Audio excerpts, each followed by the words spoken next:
I've done about a dozen podcasts in the past few years about anti-aging and longevity and how to live to be 10,000 years old or whatever. Some great episodes with Brian Johnson, who's famous for spending $2 million a year to reverse his aging. David Sinclair, the author of Lifespan, the top scientist on researching reversing aging. Many other people, including Tony Robbins and Peter Diamandis, who wrote the book Life Force. But I really love what Peter Diamandis just did. He wrote the Longevity Guidebook, which basically summarizes. I mean, if he didn't do that, I was tempted to do it. But he did it better than I would have done it because he knows everything there is about anti-aging. In fact, he is sponsoring the $101 million XPRIZE for anyone who could succeed in reversing aging. He describes that a little bit in this podcast. 600 teams have entered that competition, and so he sees all of their research. But he basically summarizes all the latest research, what's possible, what we could do now. So many of these recommendations I take to heart, and I separate it out. You'll see I do it in the podcast between what's common sense, what's not common sense, and what's the future. And every one of these categories is interesting and possible to follow. And really, we can all benefit from living the sort of lifestyle that leads to higher quality aging. And then it's also useful to know, what is the future going to bring us? Are we going to hit escape velocity, as Peter Diamandis calls it? And he'll describe that in the show. But I highly encourage people to look at the Longevity Guidebook. And here we are. We're going to go over it in detail right here. This isn't your average business podcast, and he's not your average host. This is the James Altucher Show.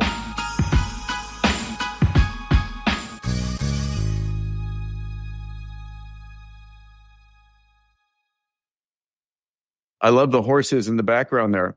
Well, I am away from my home. I'm in Park City, and for the second time in my life, I'm skiing, and I haven't decided. Skiing, not snowboarding, huh? Yeah, skiing, not snowboarding. But I've never really skied before, and I can't decide if this was a bad decision or a good decision yet. We just finished our third day of it, and it's brutal. Well, give me a bruise count and hopefully not a broken bone count. There's also the terror, because like when you start going down a mountain at a speed that's uncontrollable to your normal habits, it feels very scary. And so that clenches up a lot of muscles too. My first skiing experience ever was I went with my family. I was 11, 12 years old during one of the very first lessons where you're snowplow left and snowplow right. I snuck away and I hopped on the chairlift successfully and realized midway up the chairlift, I had no idea how to get off a chairlift. And so I'm watching everybody ahead of me and how do you get off a chairlift? And I'm looking and I'm like, okay.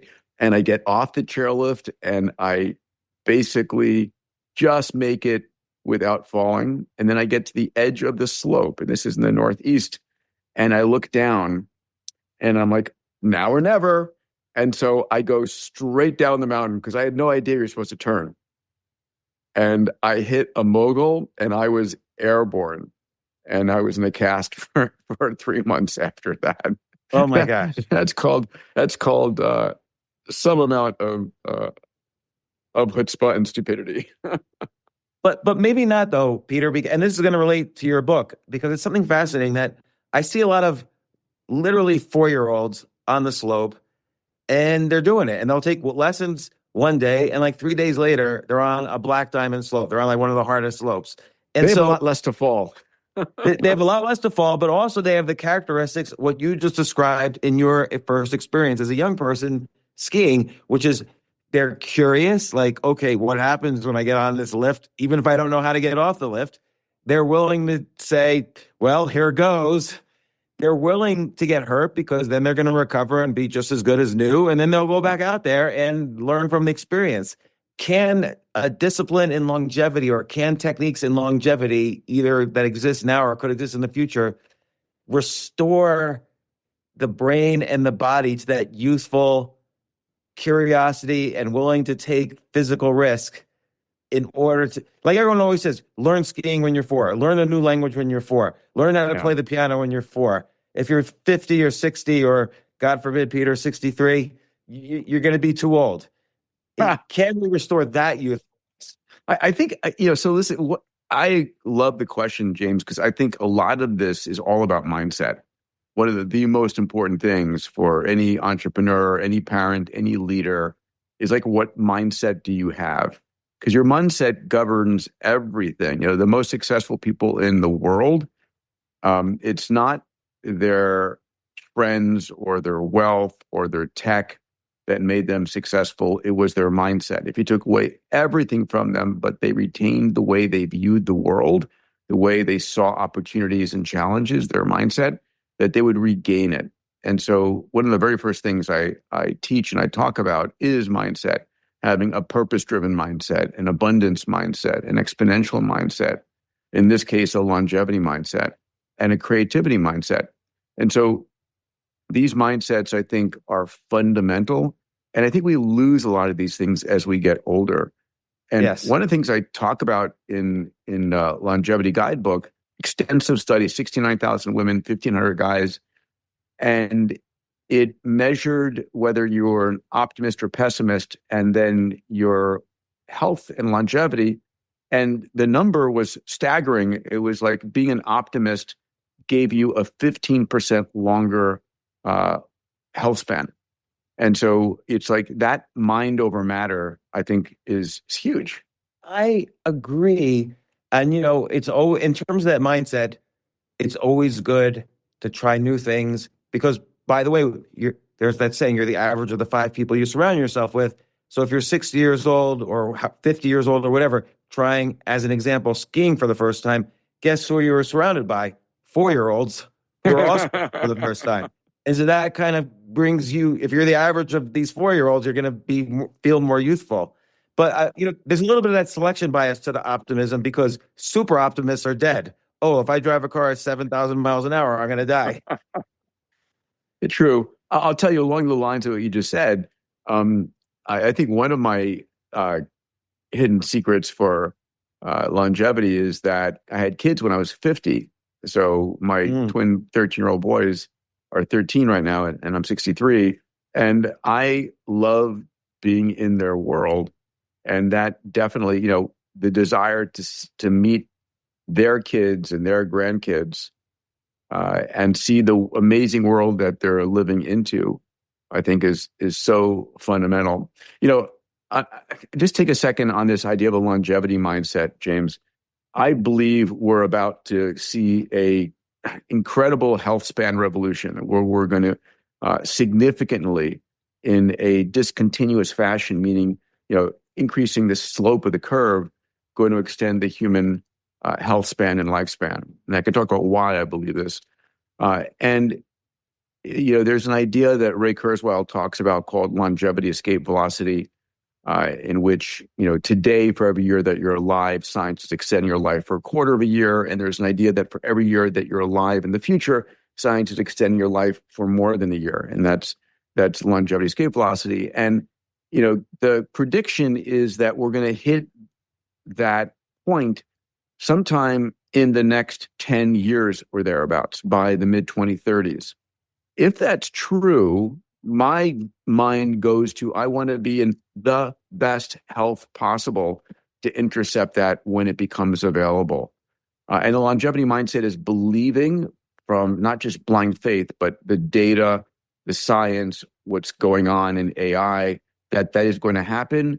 And so it's like, every day I need to get into the gym and work out. Every day I'm going to not choose a donut in the morning. Yeah. And look, what I've really always enjoyed about your books, Peter, and our discussions is the optimism. So starting with your book, Abundance, then Bold, then the future is faster than you think. And it's this idea that not only, when you say abundance, it's not just about money, it's just that all these industries are innovating so quickly, and those innovations are starting to intersect, and that's making even faster innovations. So biotech is innovating and AI is innovating. Now you combine the two, both industries will innovate even faster as a result. 100%. And it is the slope of that curve is getting steeper continuously, right? Dario, who is the CEO of Anthropic, when he was at Davos just recently, he was making the prediction that we're going to see in the next 5 years, we're going to see a century's worth of progress in biotech and medicine as a result of AI. And his prediction matches what I write about in the book from Ray Kurzweil and George Church and David Sinclair, which is we could see a doubling of the human lifespan in this time frame of the next 10, 20 years. And I get a lot of flack from scientists and physicians about that. I mean, they're crazy, you're overly optimistic, show me the data. And the realization is that the traditional medical world is living in an accurate view of the way medicine has been. Like, we have the ability to look at certain organ systems. We have 40 trillion human cells in our body, each of them running 1 billion chemical reactions per second. And there's no way a human can understand that. We can barely understand how our 22,000 genes, our 3.2 billion nucleotides are, operating as your operating system. But AI can. And there is a reason some people are cognitive and sharp at 105 and others are losing it at 65. It isn't random. It's something going on. And our ability to understand that and impact that is what's coming very shortly. Yeah, and what's great, what I love about the Longevity Guidebook is that, I've had a lot of anti-age scientists and practitioners on the podcast, including many you mentioned in the book, David Sinclair, Sergey Young, yourself, and Tony Robbins from the book Life Force. We've also had on Brian Johnson, Naveen Jain, you mentioned in the book from Viome. And so it's been a heavy topic of discussion. And I like the Longevity Guidebook because you're sort of basically saying, okay, here's all these smart guys saying all these things. Now, what should you do? And I'll divide it into what should you do right now? Yeah. And I want to divide it into 3 categories to understand. So there's the common sense stuff, there's the not common sense stuff, and then there's the future. And so common sense is like, don't smoke, don't drink, sleep 8 hours. No, minimize sugar. Don't argue about sleeping, but you gotta sleep 8 hours, exercise, eat a healthy diet, and so on. Is there and the mindset stuff is maybe not as much common sense, but it's just as important. You nailed it. Yep. But then the not common sense stuff is how important is that? Like if I simply stop smoking and drinking, I don't do either, but let's say I did. If I simply stop smoking and drinking, I'm going to add, studies say I'm going to add like 15 years to the average person who smokes a lot and drinks a lot. If they stop, they'll add 15 years to their lifespan. So that's a big deal. Yes. And then how much does the non-common sense stuff, which you could describe what that means, really add? So I think one of the most important things is that there's no one magic bullet here. And it really is making a decision that you want to maximize your health span. You want to, on the average, do the things and have the fortitude and the clarity of doing things that are going to move you in the right direction in order for you to intercept the breakthroughs that are coming, just to begin there. Right. So what you're saying is we all want to hang on for dear life until that Ray Kurzweil's escape velocity occurs. Yeah. As an example, a dear friend of mine, Todd Hawley, when I was in school, we co-founded a group called the Space Generation Foundation and International Space University together. And in the 80s, he ended up dying from HIV/AIDS. And it happened about 2 years before the retroviral cocktails started becoming available, right? Had he been able to hold on just a little bit longer. And so you don't want to be one of the last, individuals in a generation who misses, I don't want to call this immortality. That's not the game we're talking about, but misses the therapeutics. And there are a number of them. And I speak about some in the book I'll have a number of the top scientists in this field on my stage at Abundance 360 Summit. Ultimately, there's a lot coming. And I just want to, my longevity mindset is do the best I can, maintain myself in the highest state of health I can, and be as knowledgeable as I can about this field, and be there to intercept these technologies when they avail themselves to me. Take a quick break. If you like this episode, I'd really, really appreciate it. It means so much to me. Please share it with your friends and subscribe to the podcast. Email me at altucher@gmail.com and tell me why you subscribed. Thanks.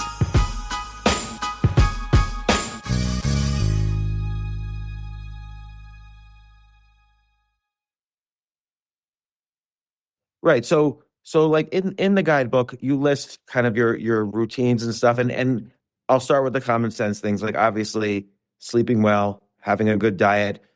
You mentioned how you and David Sinclair discuss how basically eating fewer meals is better than eating more meals. Now, that's a big generalization. Everybody needs a certain amount of calories to grow and live and so on. So I would recommend reading your book to get the specifics.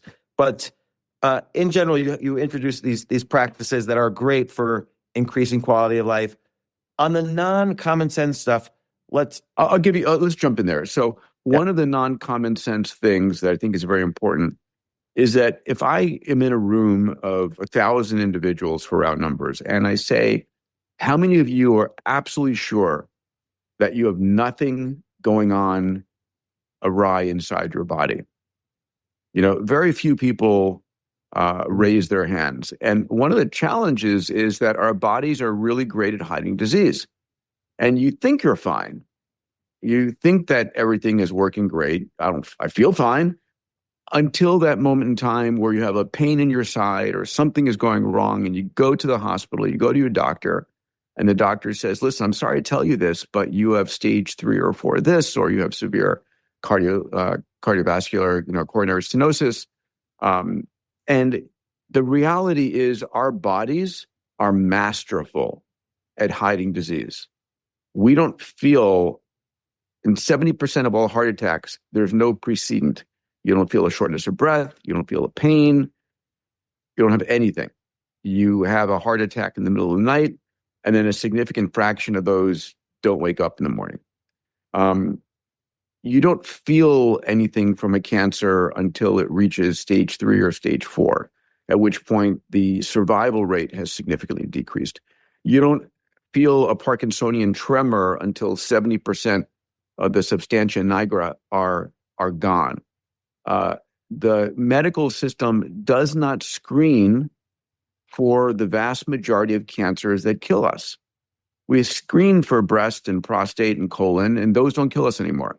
But we don't routinely screen for glioblastoma or for pancreatic cancer, and those are the ones that get us. So one of the things that I talk about in the book, and there are various levels that you could avail yourself to, from half $500 a year to $80,000 a year, but it's doing advanced testing on your body to understand 2 questions. Is there anything going on inside my body right now that I need to know about?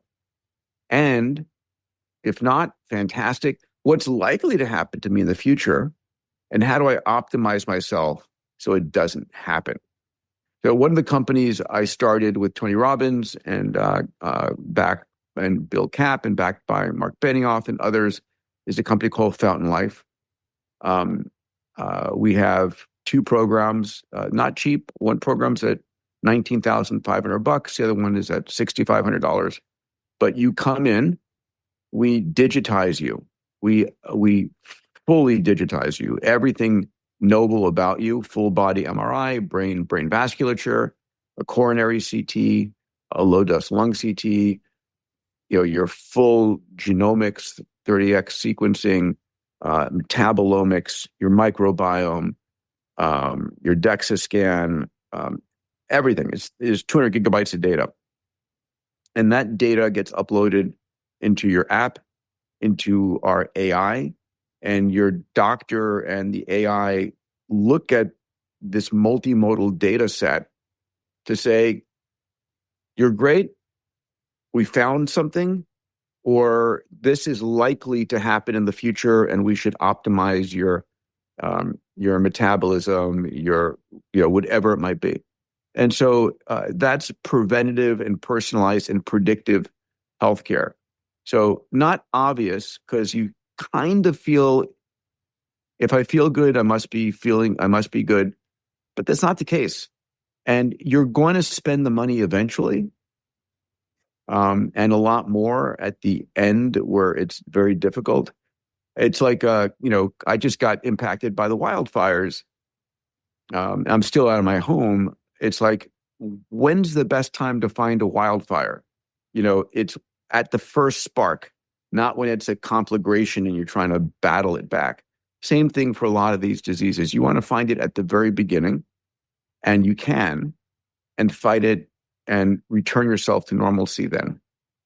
It's so interesting that when you say this, it almost seems obvious in retrospect, but at the same time, I'm guilty also of saying, if it ain't broke, don't fix it. And I won't go in to check my Guidebook, whatever, to see if I have some rare form of cancer. But is it so one point, by the way, it's very interesting that the human body does this, that it disguises diseases so well. And there's a kind of evolutionary it compensates.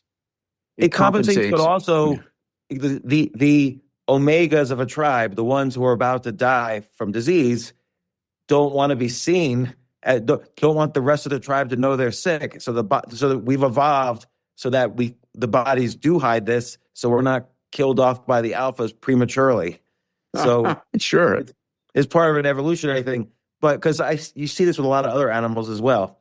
But people maybe don't check for everything because they don't know if there is a way to, like, how do I check for every cancer and Alzheimer's and Parkinson's and other and you weird can.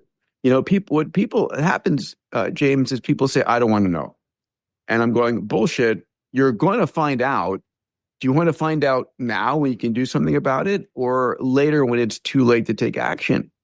Now, a lot of people, we still have members of Fountain Life who come in and say, listen, my doctor told me not to do this. I'm doing it anyway. I said, why did your doctor tell you not to do it? Well, because you'll probably find something that's there, but not going to cause any problems. And it used to be 20 years ago when imaging had far less fidelity and where it wasn't multimodal. In other words, multimodal is, it's not just the imaging, it's the blood tests, it's a liquid biopsy, it's your genomics, all of these things coming in to give us supporting data for a finding. In the past, we'd find what we call incidental omas. Like we see the shadow here, we're not sure what it is. And they would cause people to go and do a biopsy and find out it was nothing. Those days are gone. The level of imaging fidelity and AI diagnostics are so good that you want to look. Yeah. So in your experience with Fountain Life, and by the way, this sounds similar to like Viome, kind of this predictive. So Viome, and I love Viome, and Naveen's a dear brother. Viome is basically taking a stool sample, a small blood sample, and an oral microbiome swab. And it's looking at what's called your transcriptome. It's looking at what genes are being expressed in your gut, in your oral microbiome, and understand what bacteria do you have in your full microbiome, right? Which is important because your bacteria can impact what drugs are, how drugs are processed in your gut. Like you can take a medication you think is going to help you, but if you don't have the right bacteria in your gut, or you have the wrong, it might not do what it's supposed to. They're also, depending what microbiome, what gut bacteria you have, certain foods are nutritious and other foods are not. And so they do an amazing job of doing that. Fountain is far more sophisticated in terms of all of the imaging. So to go back to your point, we'll look at the full body MRI to look for any kind of aneurysms in the blood vessels, right? We'll look for any signs of any tumors in your organ systems. But we'll also look at it from a genetic standpoint and what's called a liquid biopsy from a company called Grail. And all of the data is there. It takes about 4 or 5 hours to upload all of the data. And then it takes days to a couple of weeks sometimes with the genomics to get it all back. But then the integration of that to really truly understand not just what you have and hopefully you're fine, but how do we optimize you after that? Right. So there's two key things there. First, there's that last part, the optimization, which there might not be anything wrong with me, but maybe it's better that I eat fish than steak, as an example. But the other question is, so that sounds great. And first, I'd like to hear what are some stories of maybe people who have gone through this where they seem perfectly healthy and oh my God, I didn't know I had. I'll give you a great example. My business partner in this, Sam Nazarian. I don't know if you know Sam. He's extraordinarily successful hotelier.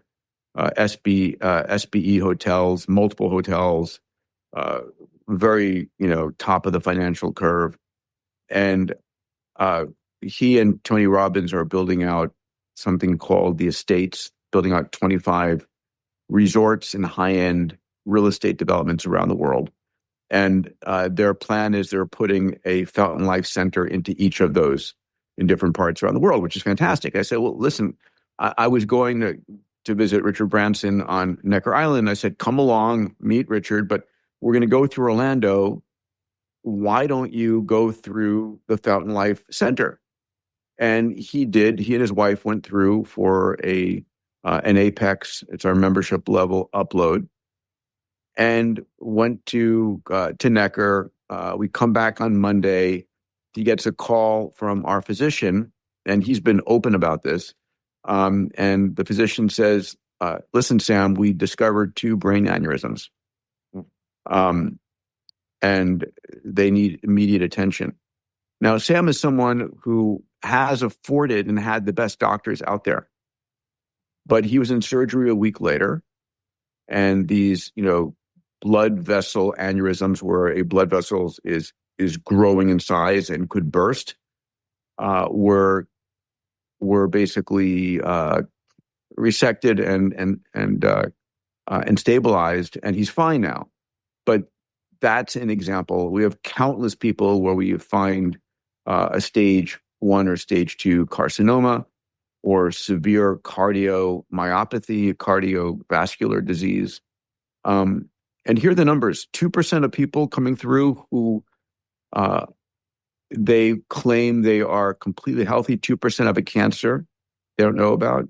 2.5% have an aneurysm they don't know about. 14.4% have either cardiovascular, neurodegenerative, or metabolic disease. And so, for me... And these diseases are sufficient enough that they need action taken upon them. Yes, yeah. And these are all actionable. These are all need to take action on. The 14.4% of people, we put them into an urgent track for addressing these things. And by the way, there is something you can do for almost everything, even Alzheimer's and dementia.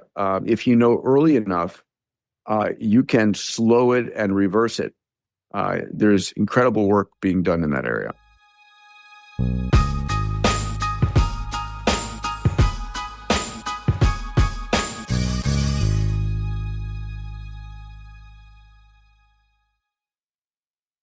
When I see companies like this, like Fountain Life, I always wonder, why isn't, if I go to the Mayo Clinic and say, do all the tests on me, how come they don't just give me your test? And also do insurance companies pay for it? Why isn't insurance companies requiring everybody?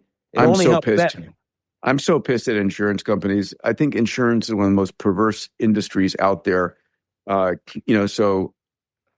insurance pays your next of kin after you're dead, right? Health insurance pays you after you're sick. A fire insurance pays you after your house is burned down. Imagine if I just did a whole podcast on this on my Moonshots podcast. Imagine if the insurance industry flipped, and when I buy fire insurance, the insurance industry is going to prevent my house from burning down. It's going to put in the appropriate systems. Life insurance keeps me alive as long as feasible. Health insurance is focused on keeping me healthy because the economics for them are massively beneficial, as you just said. Well, like one thing they can do to really fit nicely without changing their business model is they can say, look, we'll give you $5 billion worth of life insurance for X dollars, but it'll be even cheaper if you first go through the Fountain Life program and you have a receipt. I agree. Because then they don't have to do anything different. They just make their standards. Yeah. You have to help them to help you, in other words. Yeah. And so if you're a life and health insurance executive out there listening to this podcast, reach out to us. It's a crazy, crazy business. Eventually, Peter, we'll get there. How about we start a life insurance company or a health insurance company where we make this a requirement?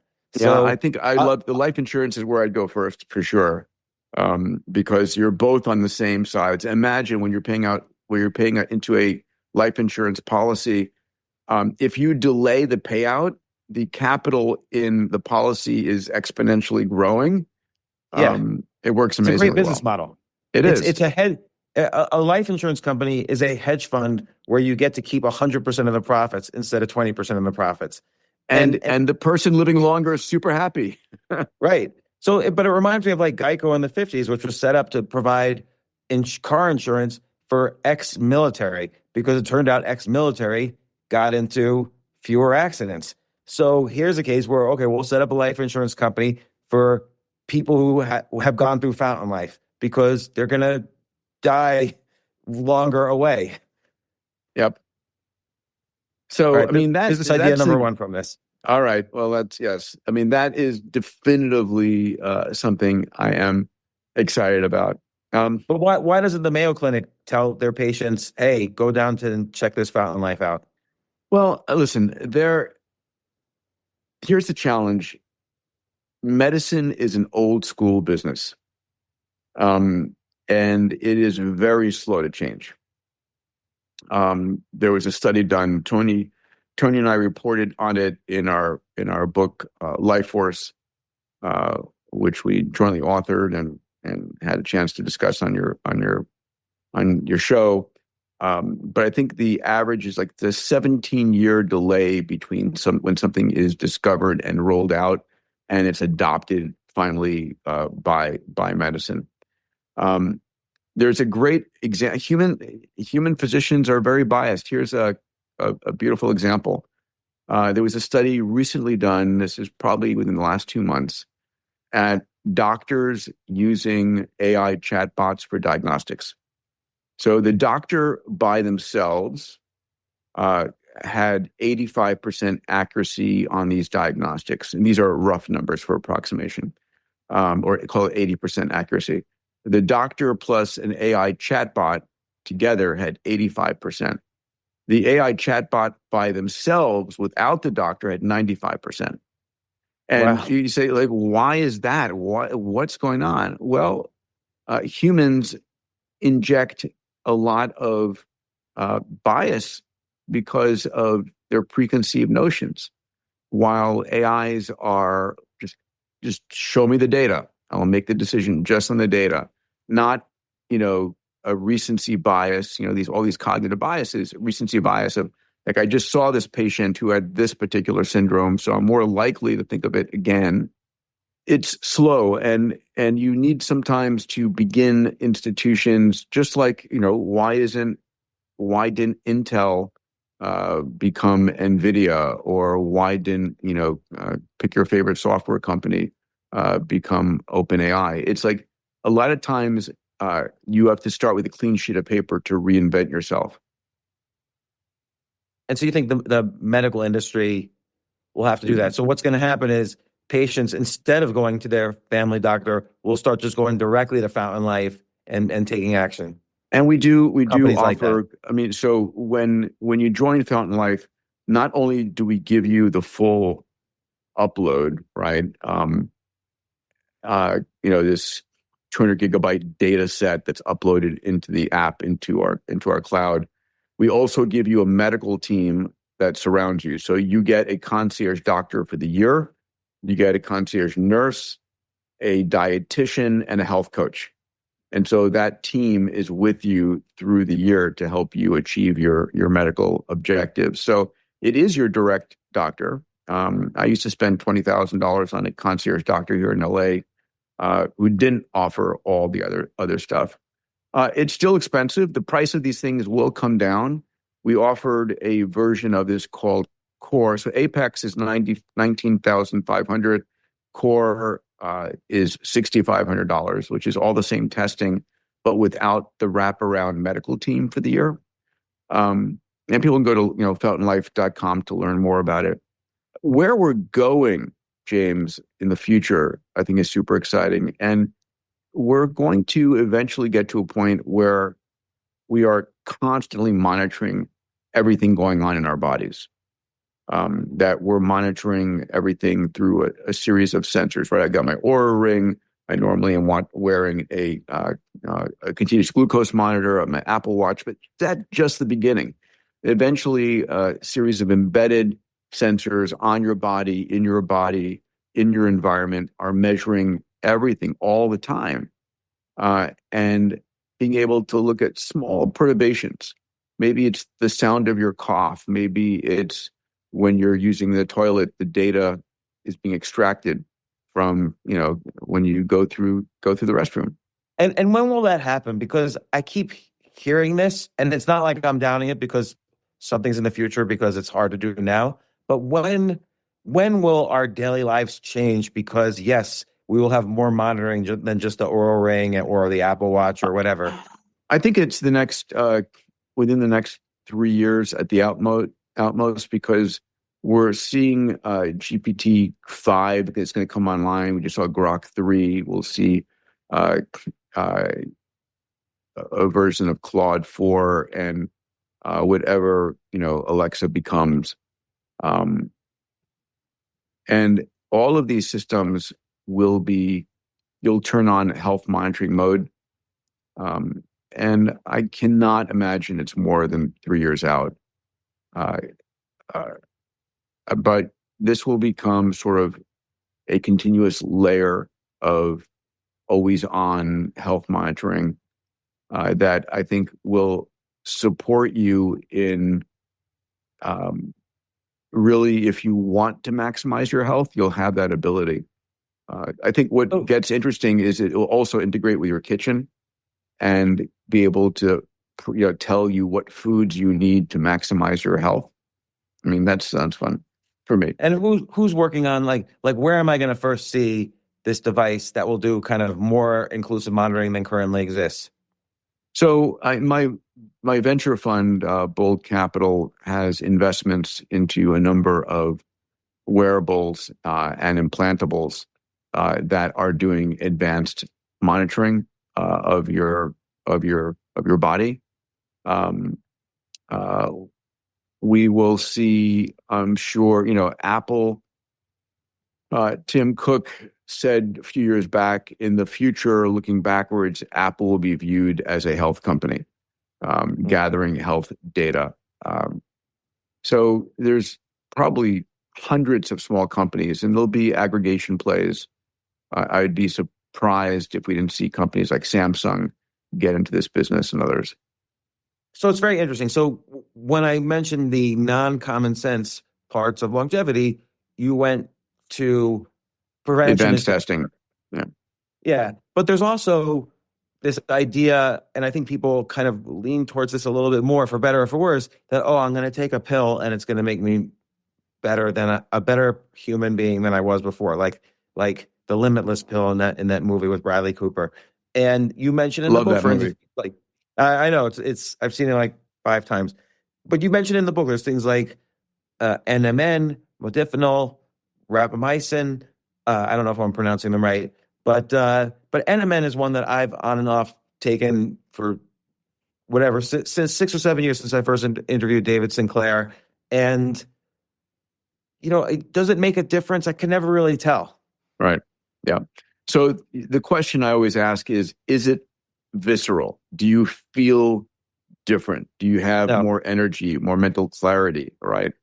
And listen, I have a very clear understanding of how NMN impacts your cells in your body, and it makes total logical sense.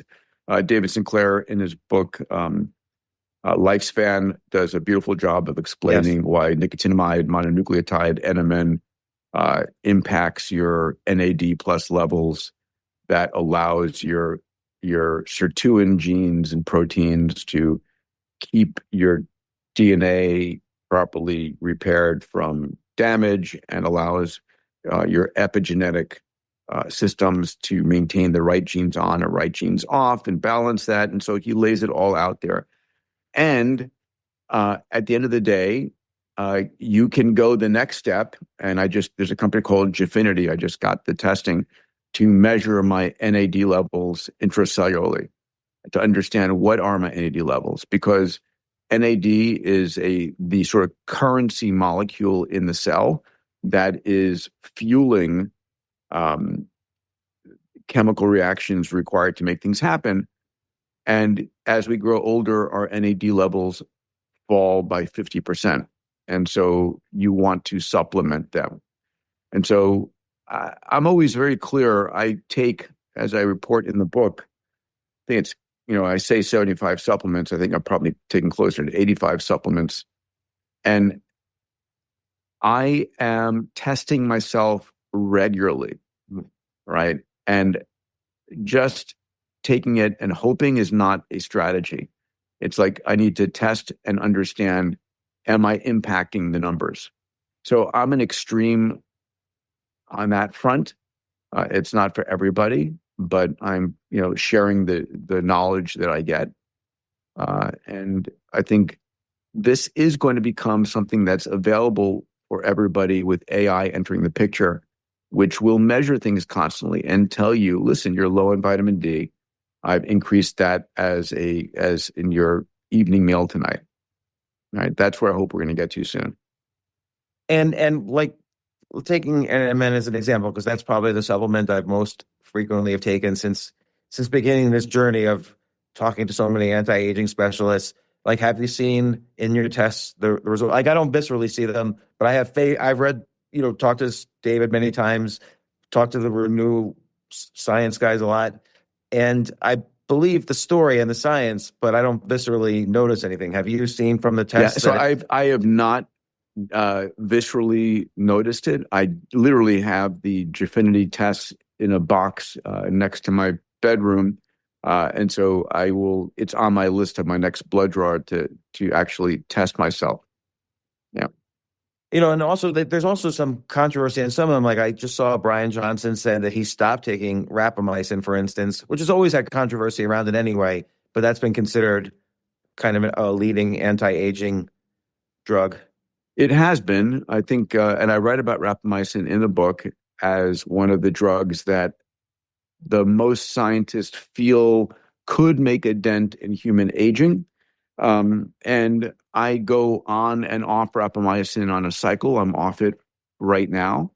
And there are 7 human trials going on in rapamycin right now to actually find out, is it impacting and slowing human aging?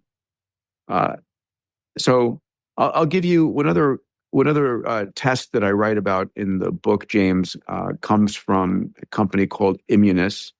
A guy named Hans Kierstead is the CEO of Immunis. He's run and successfully built 4 companies, biotech companies, each one getting more and more successful financially. This is his 5th. Full disclosure, I'm an investor and an advisor in it. And I am going to be trying their treatment within the next 30 days. I just was texting with him today. And so they have created a product called Immuna. Immuna is derived, is the exudate. It's all of the immune, it's all of the exosomes and growth factors that young stem cells put out. There are 440 of them that he characterized. And he turned this into a drug where the injectable has all 440 of these growth factors and signaling molecules and exosomes in it. And he just released the results of his phase 1/2A. And he did this in 18 adults who had severe osteoarthritis. That means they had a lot of pain and couldn't walk, and they were bedridden or chair-ridden. And the results of this were amazing. First of all 18 had no negative consequences. These people who were not exercising, they weren't even walking, gained 6% muscle mass during the course of the 3-month study. They reduced their pain by 70%. They reduced their immune age by 30 years, and they reduced their whole body inflammation by half. And what's extraordinary is what these cells are, what this product Immuna is doing is it's signaling to your body that you're in a youthful state and you should express the immune factors and the inflammatory factors that you had when you were younger. And so this is now going into an expanded use study. All of our Apex members will gain access to the Immuna study at no additional cost. So I'm excited for that. Yeah. When you say you're going in for the procedure or the trial or whatever, is it blind? Like, you're going to be taking the medicine? I do know that I'll be taking it. The expanded study doesn't require a double blind. There will be parts of the study elsewhere which are double blind. But I will be measuring everything in detail before, during, and after when I'm going through this. And so you're saying it's part of that. Like, can I sign up for Apex and then take the Immunisys protocol or whatever? You could. Okay. I cannot make that offer that if you sign up, you'll do this, but I'm saying we are making this accessible to all Apex members. And they don't have to complete the trials for them to be able to offer this? No, it's available. We're going through our Institutional Review Board, IRB approvals in the next month. And then we'll be one of the trial sites for them for the expanded access use. And so one of the things that we're looking to do at Fountain is find the longevity-related therapeutics that have the highest reward, lowest risk, in which we can make those accessible to our members. Our members are very highly characterized.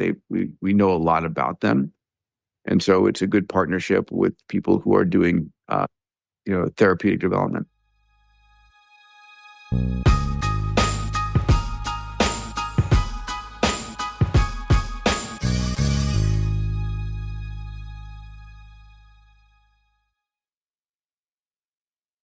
And so these are the sorts of things where I feel this escape velocity is going to happen. And yet, I'll give you another one, even bigger. Yeah.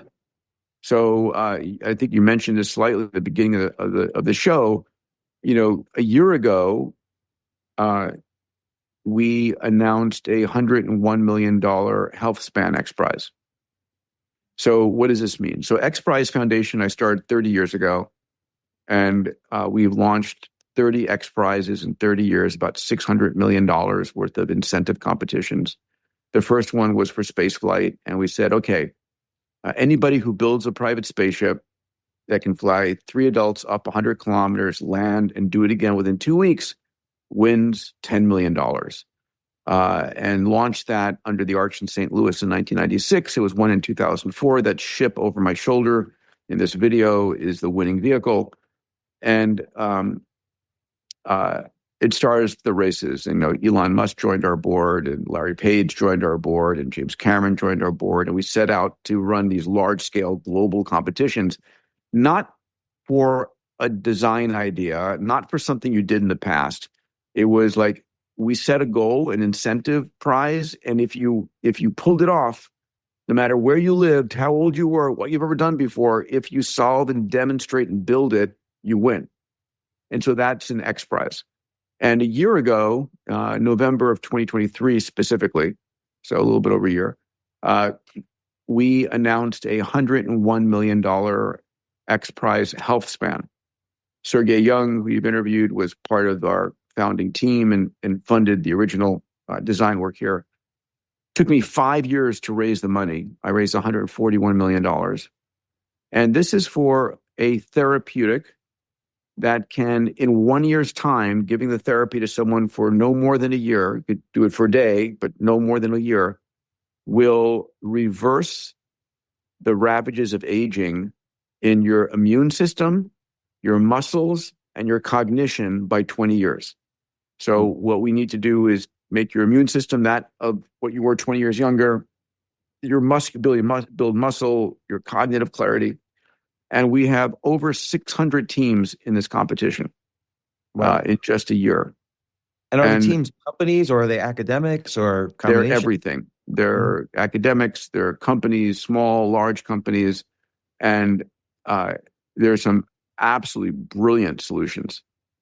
And what's interesting is, are they all in this? Are all these things in the same category? Like, will some solution that makes my lungs younger or my heart younger also work on my cognitive clarity? Like, why would that be the case? That would all be fit under one solution.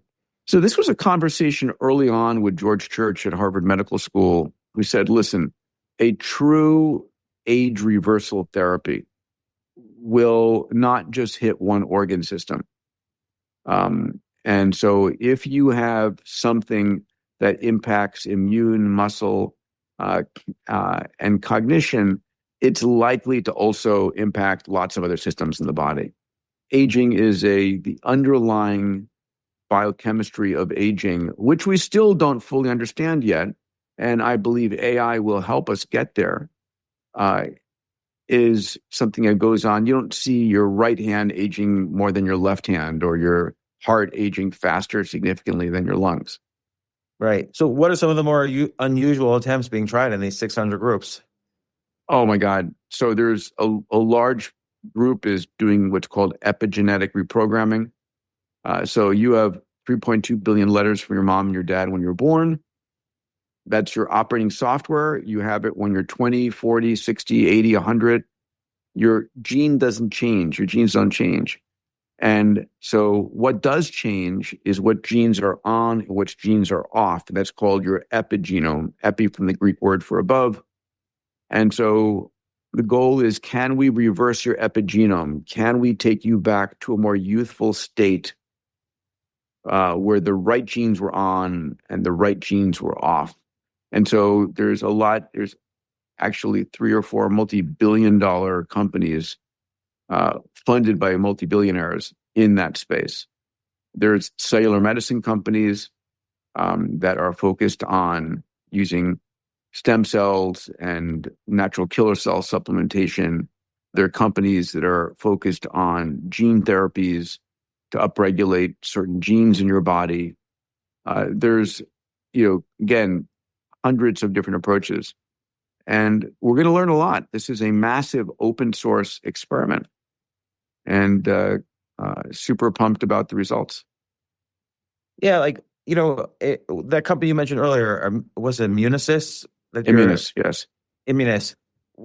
Why haven't they already won in that, these 18 people are on average 30 years younger in their immune age? So they are a team competing, for sure. Mm-hmm. And at the end of the day, they've got to prove their work at a sufficiently high level that the judges are going to. So what we do is we create a level playing ground that all of the teams compare themselves against each other. So that's one of the most important things that we've got going on. Well, that's very exciting. And I've always been excited by the concepts behind your XPRIZE stuff. It's very exciting, and it's moving the future forward. And like you're 63, I just turned 57. I always wonder, all of these new technologies, do you think when they come out into market, do you think they'll benefit 20-year-olds, or do you think they will benefit people who are like 60, 70 and kind of stop the clock for a little bit? My goal is, and so for example, in this Wildfire Prize, the cohort is people 60 to 85, right? So it's focused on older individuals, reverting them to a more youthful state.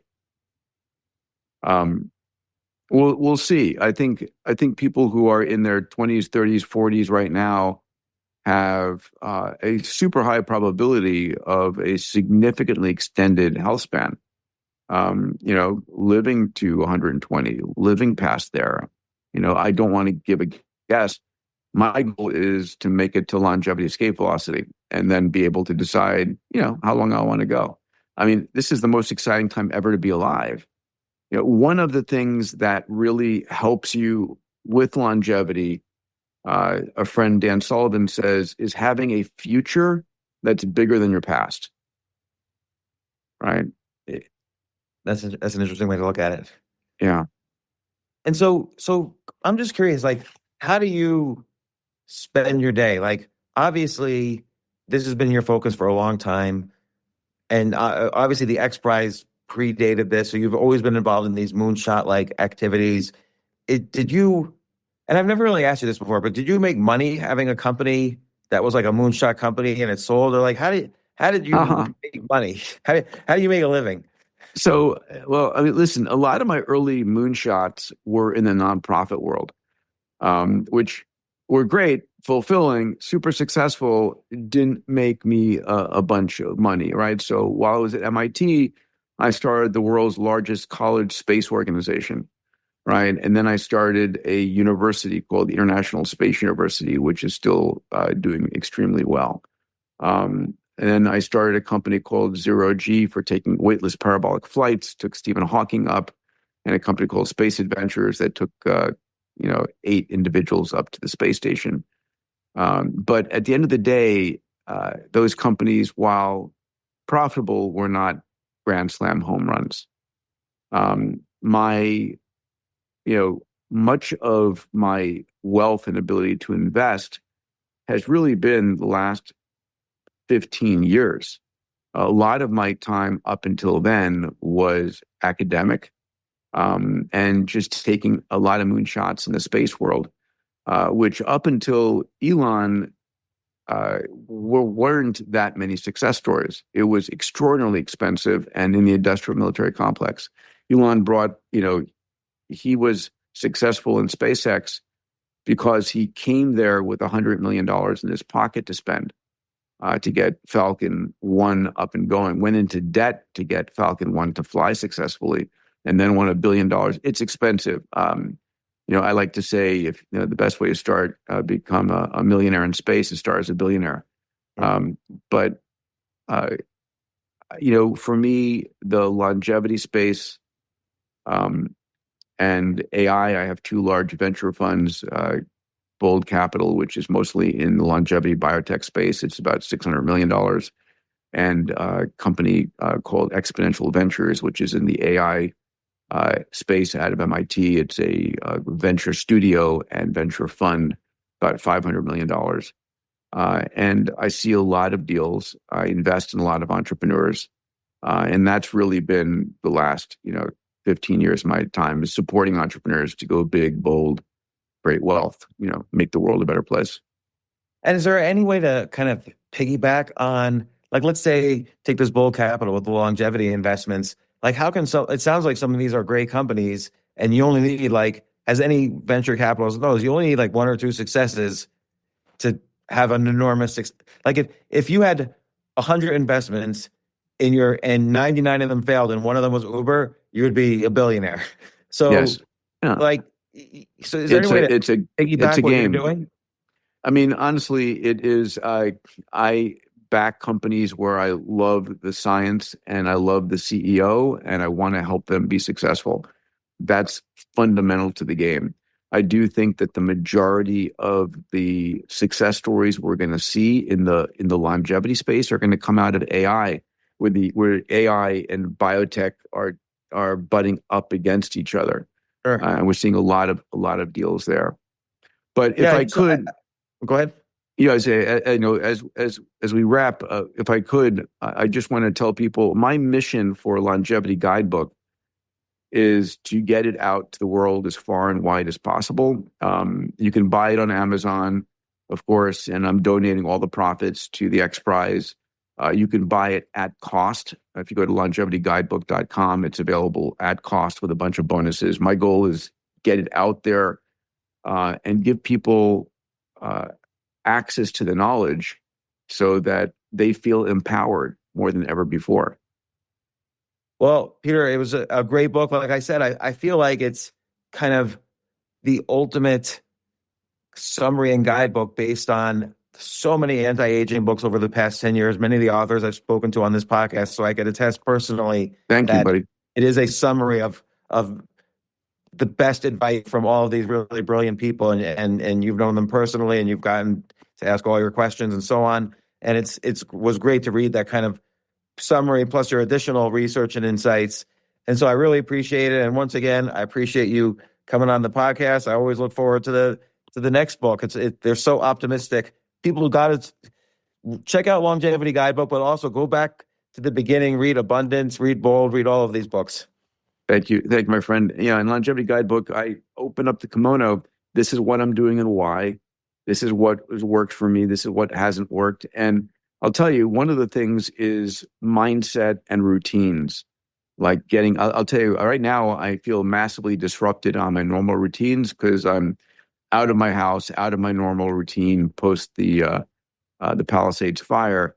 And, it's like, I can't wait to get back into my normalcy, right? Because that's what fuels me, is my red light, my meditation in the morning, my exercise, what I eat or don't eat. And there's a great power that you have in supporting your own health and having a mindset that believes in this and makes it worth it.